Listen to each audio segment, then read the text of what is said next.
Timbog ang isang top 4 regional level high-value individual at isa pang individual sa isinagawang bypass operation ng Mati City Police Station sa Purok Doña Rosa 1A, Barangay Central, Mati City, Davao Oriental nito lamang ika-5 ng Nobyembre taong kasalukuyan.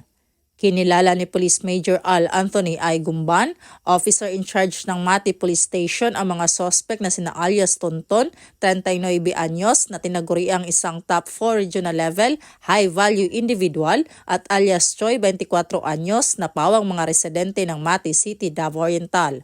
Ayon kay Police Major Gumban, nahuli ang mga sospek na mga tauhan ng Mati City Police Station, Philippine Drug Enforcement Agency of Davao Oriental, Davao Oriental Police Provincial Office, Provincial Intelligence Unit at Davao Oriental Provincial Intelligence Team 11.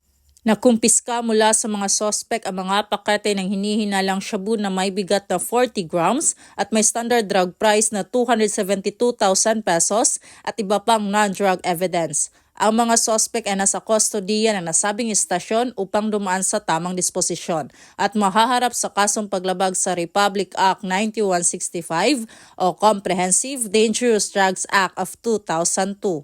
Samantala, ang Police Regional Office 11 sa pangunguna ni Police Brigadier General Leon Victor Rosete, Acting Regional Director sa kampanya nito kontra kriminalidad, alinsunod sa kampanya ng Bagong Pilipinas, na panatilihin ang kapayapaan at kaayusan tungo sa kaunlaran ng bansa.